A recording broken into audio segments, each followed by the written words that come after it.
Good evening, everybody. Welcome to our 6 o'clock. This is a really lovely practical session. I'm really looking forward to this with Olesya, who is joining us from, you said South or Toaster, so sort of Northampton. So yeah, really exciting.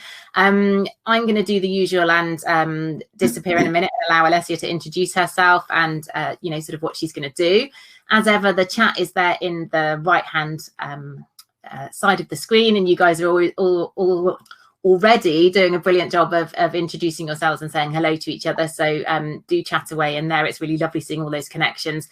And if you've got a specific question for Olesya, then there's the ask a question box at the bottom of the screen. So if you ask them in there, it means there's less chance of them getting sort of lost in the chat. So at the end of Olesya's sort of session, I'll come back on and we'll go through those questions and hopefully get round to everybody. So yeah, without further ado, Olesya, I will hand over to you to introduce yourself and get started. Really excited for this one. Thank you. Thank you, Jen. Thank you, Jen, and everyone for having me, and thank you for those who are attending the session. My name is Olesya, and I'm a founder of 7 Crafts Boutique. I teach upcycling and mending, and basically anything that you can do with your clothes to extend its life and bring you more joy. We all have our different reasons why we start upcycling. So I won't talk about that. There are some important points. I'll mention it in between. But how to start doing that if you never done that before? In order to start something new, you need to stop doing a few things. First thing is pledge to go for 200 days without buying any new clothes. So basically just stop buying new clothes. Of course, there are some exceptions. Socks, underwear, whatever. But in general, just try to start with 200 days and then you'll get into the habit. It will be easier. If you've been doing this already, well done. And try to encourage your family or friends to do the same. And then you can share your experiences, share ideas. Then another thing that you need to stop doing, stop taking your clothes to charity shops. Give it away. Don't give it away to charity shops or your friends, family, hoping that they will use it, they will love it, they will wear it. No, it's all probably will end up at charity shops. And unfortunately, our charity shops sell only 30% of all donated and collected clothing in the UK. The rest, 70%, is being exported abroad, and there people buy it in bulk and try to sell it in second-hand markets, which is not really successful all the time because recently it's fast fashion, low quality, and they just throw it away. It ends up in landfills. A lot of discarded clothes has been incinerated. This is so sad. And only 1% of all clothes worldwide is being recycled. It's difficult to recycle clothes. Why? Because it's all made with mixed fibers, and it's really difficult to recycle it. Wool, cotton, yeah, it's one story, but mostly now everything is polyester, viscose, and so it makes things really, really difficult. Okay, so once you stopped donating your clothes and you have, of course, a few things that you wouldn't wear or you don't wear these garments as much as you would love to. There are few reasons for that. The item might not fit you anymore, became too big, too small, or the item is no longer a style that you would like to wear. For example, I changed my style recently, and I don't wear a lot of formal clothes because I'm working from home. So in this case, we need to look into changing the style of the clothes, the colors, how it fits, maybe change some detail, maybe add a new detail. So that's just a few things that you need to stop doing. You can easily find a few items at home that will help you to start at least with something. One of the most common items, and I can see a lot of them being sold in charity shops, it's a necktie. So it's a very long piece of fabric that you can do a lot of things with it. And when you remove all the stitches, dismantle it, you will get just a really good size of fabric. It's really long, and I like working with silk ties. Really good. So yeah, if you think that tie, what I can do with that, you can do a lot of things. Just dismantle it, iron, and don't worry, you can put it to the washing machine. I wash all my silk ties in the washing machine. That's it, no problem. I take risks and everything is okay. Iron, and it's really nice. So I don't know, maybe 1 meter piece of fabric, really good one to work with. What else you can use? I'm sure some friends maybe do knitting, crocheting, and they have leftovers of yarn, or you can buy it in charity shops. Anything, any color, whatever. It's really handy, by the way. Yarn, any acrylic, cotton, even this crocheting cotton, you can use it as well. Basically, you can use any thread which is thicker than normal thread. Bright colors, different textures. It's amazing. What else you can use? Ribbons, trims, laces. So something like this will be very handy. That's really vintage look. I love it. I think I got it in Sweden when I went to Rituna Mall. If you know Rituna Mall, very famous in Sweden, I got it there. And I got this one from there as well. So all these trims, laces, ribbons, they come in very handy. That's also from Rituna Mall. These are casual type of things. You can use them mostly for casual things. And that's really nice one with a little bit of bling. That's just adding some detail to your garments. I will explain you later on. What else you can use? Neck scarves. I have different colors here. They're all cotton, but you can use polyester, silk, headscarves. It will be bigger piece of fabric. If you don't use it anymore, you can use it as a gift robe for New Year, Christmas, or for birthday, as a birthday robe present. It's just one of the uses of big headscarves. Or if it's neck scarf like this, that's the small one. So that's a square, probably 40 by 40 centimeters, also quite big. That's something you can use as well. If you have some odd buttons, ribbons I mentioned, well, all those things that you can use as embellishments, as decoration, haberdashery. I'm sure many of you would have tops or any garments made from lace, and sometimes lace is made of polyester, not cotton, and it stretches, it becomes not really looking nice.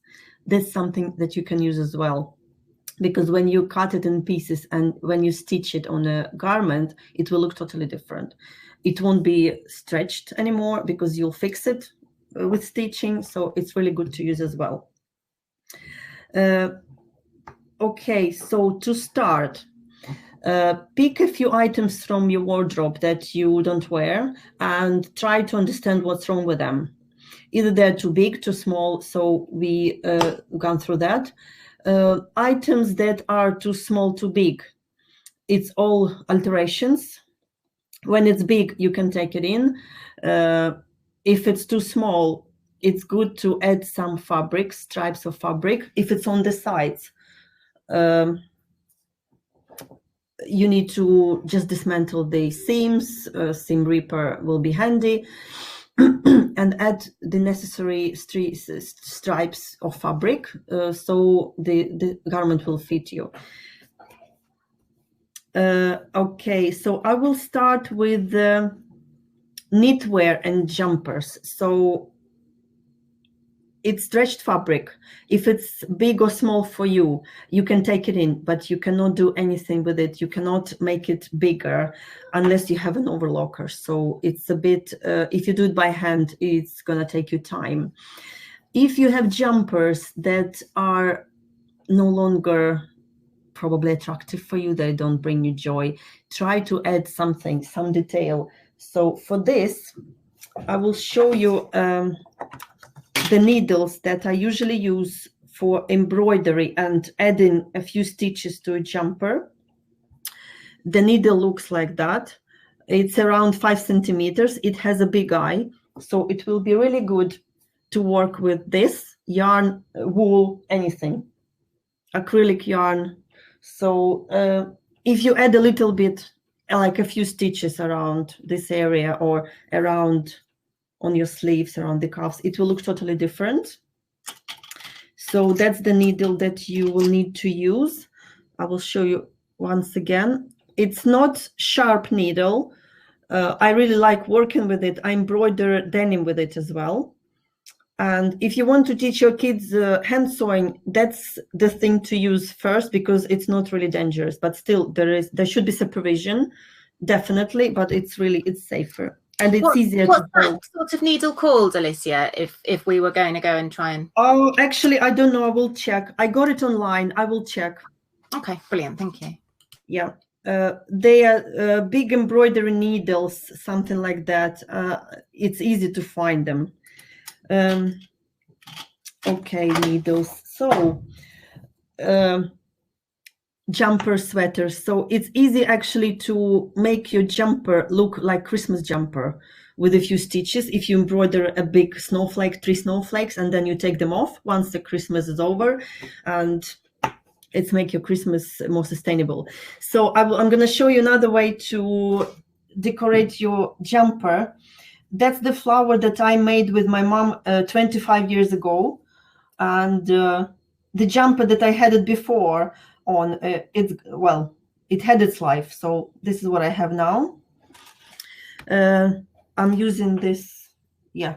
So if you can see, it's like a big flower with petals, and it's like quite easy to do, embroidery with beads. Yeah, if you have a few beads at home, this is what you can use as well. That's just one of the options. Okay, that's about jumpers. Now, office clothes. If you, for example, if you change style of your clothes and you no longer wear your office clothes, if you want to make your office jacket, make look like a bit joyful, there are a few things to do that you can do with that. First, that's the tie that I showed you before. And your office blazer, this is cropped sleeve. This blazer had long sleeves and dark buttons. I replaced the buttons to yellow ones, and I cut the sleeve and I added this nice cuff, and this was silk tie. And that's the back. So that's navy blue, very dark blue corduroy blazer, and this is what happened to it. And here I added even a spare button. So yeah, this is what you can do. It's just silk tie, buttons. If you don't have colorful buttons, you have at least any buttons at home.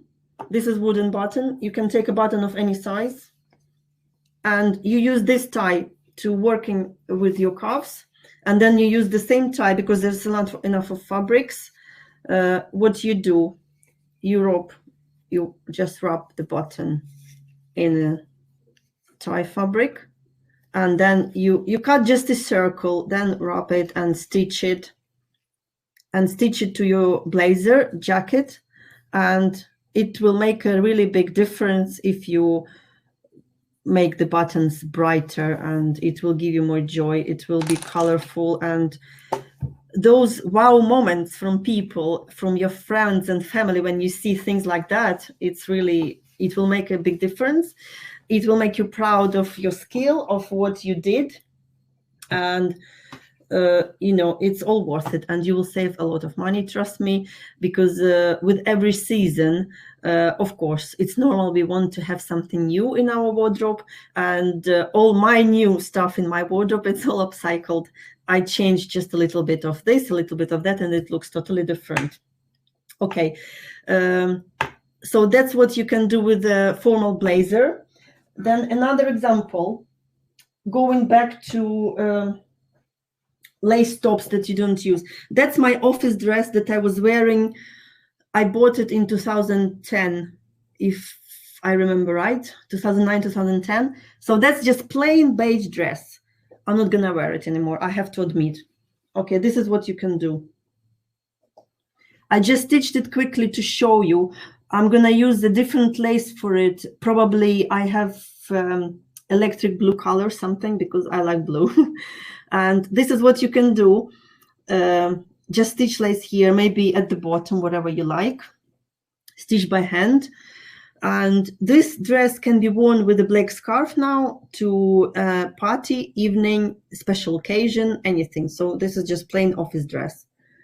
I mean, yeah, who knew? And it looks really, really nice and unique. So from this, it goes to that. And it's just so simple. Okay, that's you can do a lot of things with just office clothes, because it's usually very plain, and there is a big potential. Another thing I always talk about is, well, some people have some prejudice against going to charity shops. I go there and I see there are a lot of things that, people don't notice. And if you see something, I mean, if you don't see something that you like, all the items there, it's not end of the story. It's a story to be continued with a great potential to bring you a lot of joy during the process, during wearing the items that you're gonna work with. Okay, so office clothes can be worked with in this way. Okay, now I will show you. If you're taking up your office trousers or office skirts or any garment, actually, if you remove some fabrics, make it shorter, either it's sleeves or skirt, length from skirt or office trousers, there will be always a piece of fabric that will be left. So what you can do, that's the flower made from leftovers, office trousers. So you can make a flower like this. You can make any other detail that you can add. These are like brooches. I just made a few to show you. You can either put a pin on the back and wear it anywhere you like, whenever you want to, or you can stitch it permanently to your top, to your jumper, to your handbag, to your hat, to your scarf, anywhere. And this will be like a small nice set. You wear this pair of trousers that you have with this fabric, and then this is like a little match. Okay, so that's office stuff. Now I'll talk about denim a little bit, and before I do that, I'll show you another thing. Can you tell me what it's made of? It's a big tote bag. I wonder if you can guess what it is. So there's a handles, and that's a really nice tote bag.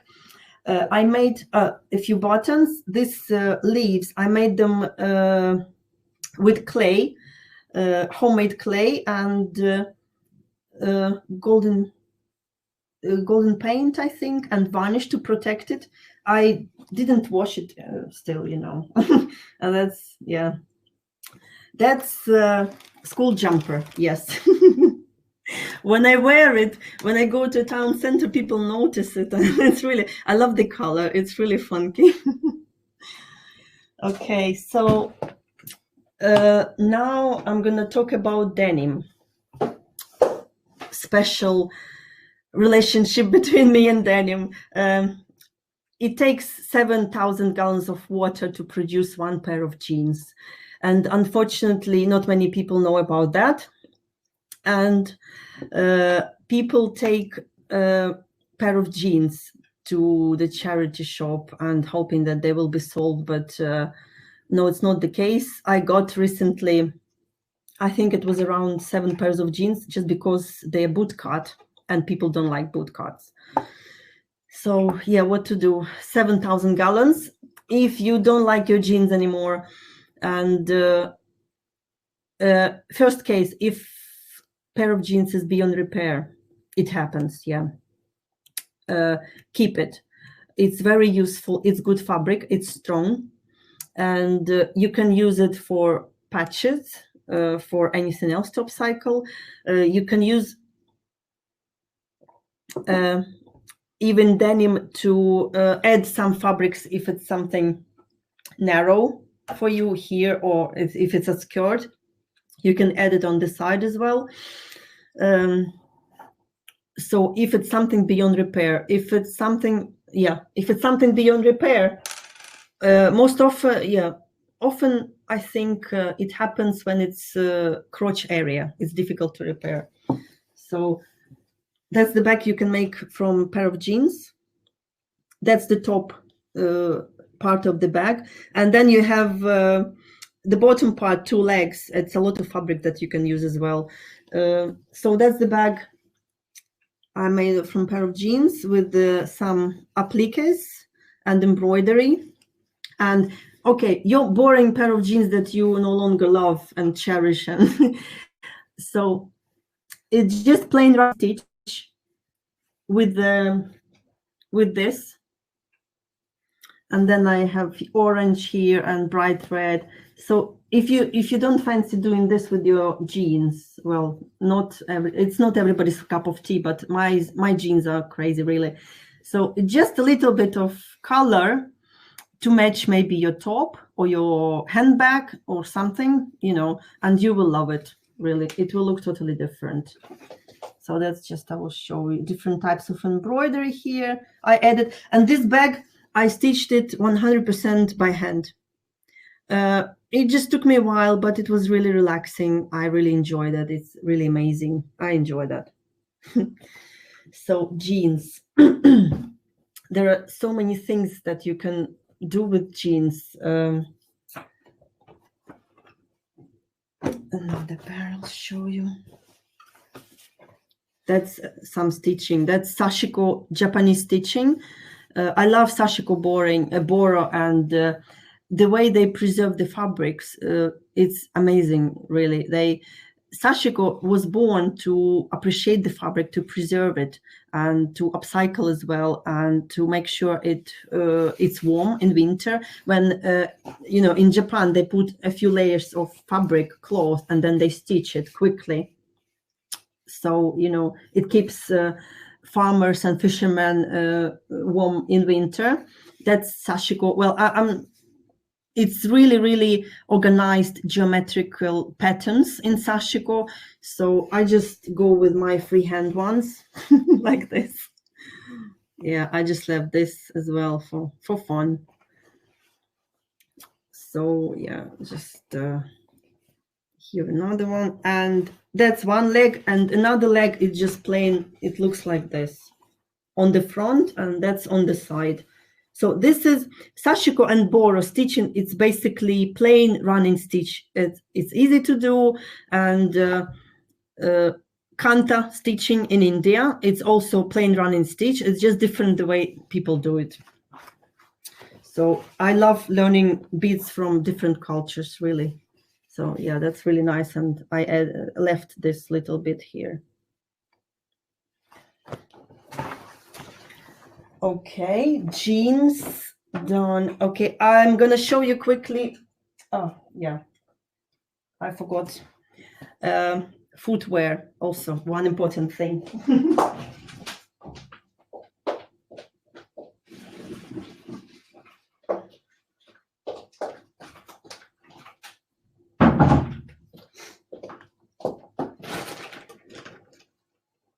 Jeans, another bit about the jeans. And one of my formal wear bits. So that's pair of trousers. I have a few, and I don't wear trousers, again, I mentioned before. And what to do, how to turn them into something casual. I dismantled my son's jeans. And my both sons, they were wearing these jeans when they were small, and they were learning to walk. And this pair of jeans was even patched before. That's so funny. And yeah, that's my pair of trousers that I can wear now as something, you know, casual, very casual, with those big patches. I really love this pair. And, you know, that's the case when a piece of clothes means something, and there is a story behind it, and there is a skill, and yes, and that's a great conversational starter as well. I call it showstopper, conversational starter, and icebreaker. Yeah, yeah. I mean, when all my clothes is like something. I make sure that my clothes just makes people talk to me, and then I start telling them about charity shops and textile waste and stuff. So I make sure people talk to me when I go out and, you know, and get dressed, and really. And it works, by the way, it works. People talk to me in coffee shops, on the streets, and it works. So I love it. So yeah. Conversational starter, showstopper, and icebreaker. That's another pair of jeans. If you buy jeans, never buy jeans with holes. At first, it's more expensive. And second, you can do it yourself, and you can do it much better. Okay, that's another pair of jeans I have here. I made these holes, and I put patches on the back. And that's a little bit of embroidery with acrylic. And then here another patch, nice frayed hole with a little bit of embroidery. And this is, you would never know, this is jute twine. Yeah, this is craft rope jute twine thing that you use to tie up things and make a nice bow. So that's how it looks like when you embroider jeans with it. And it looks really, really elastic and nice. Okay, so that's about jeans. Covered that. And now footwear and sneakers, and of course you can do it with fabric ones. Leather, my leather sneakers, I just draw a pattern with Sharpies on it. And embroidered ones, they were plain white. And I added those flowers, different colors. They were just white like this. So yeah. And another pair. Yeah, they're getting a bit. Yeah, they were just plain green as well. It's canvas, and a few stitches, you can make a big difference, and you can save a lot, because you can make your garment look new for every season, every time, all the time. So, and it's really great, and you will be proud of yourself, and it's something to talk about with your friends. It's something to share. Yeah, it's really great, and it's something that not everyone can do, unfortunately. But yeah, what to do, we all learn in our own time. If you want to learn more, I have my next intake starting 16th of May, this Saturday, and it will be 5-stage cloth upcycling course online, and it's very interactive. I have special Facebook group for this, and there will be Zoom sessions. I will be answering questions, and the way I teach people, I don't give you instructions to make a dress from shirts. I don't do that, but I empower you with knowledge, with skills, so you can work on your own projects, because we have all different colors in our closets. We have different styles. We prefer different fabrics. So it's very important to empower people with knowledge and skills so they can be independent in this and make their own decisions based on what they have already there in their closet.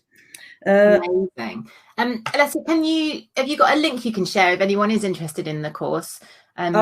Yes. I've put the link to your Facebook page in higher up if people want to come and find that, but it would be great if anyone's interested in the course to have a link that they can go and see. I thought I'd seen quite a lot of different kind of visible mending and upcycling and stuff, but my goodness me, some of that stuff is just amazing. And believe me, my head is exploding with ideas. Wow. What was the thing you said about the conversation starter? I would echo that as well. You know, I had a pair of jeans that ended up, you know, I did a bit of very amateur sashiko on them and things, and they ended up more patch than jeans. And whenever I wore them to school to pick the kids up, somebody would always say, "God, I really love your jeans." Yeah, and it's such a gentle way to then start having a conversation, rather than, you know, tutting and moaning or berating someone for wearing a Primark jumper or whatever. It's a really gentle way to then start a conversation like, "Oh God, yeah, you know, did you know it takes this many liters of water to make a pair of jeans? Therefore, you know, I've made a decision. I'm gonna practice my mending skills and really keep these jeans in use for as long as possible." And it just plants those little seeds in people's heads. So yeah, I think it's amazing. Let's just have a look in the question box. Amy asks, is there any way of making your own yarn out of old clothes to use for cross stitching? Well, I'm not sure about that. I know about making yarn from t-shirts and similar fabric, and I mentioned it in one of my upcycling course. But on yarn from t-shirts, yeah, it's easy because the fabric is really thin and it's stretchable. But something, it will be like a bit too thick to embroidery.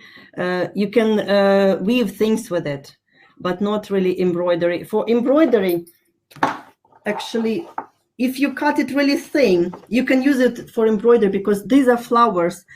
It's actually embroidered on denim, and these are similar ribbons to bias tape. Oh, wow. And this is like 0.5 centimeter width ribbon, and this is all embroidered on denim. Yeah. So, and Lisa's saying as well that you can make, you know, I've made t-shirt yarn, as you say before, and crochet with it.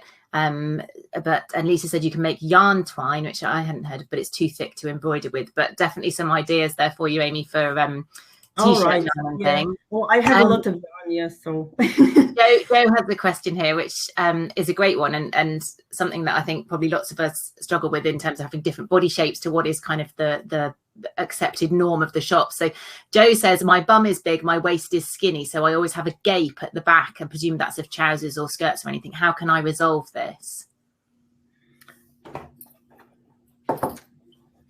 Okay, that's a pair of jeans that was a bit wide for me, and this is curtain tape.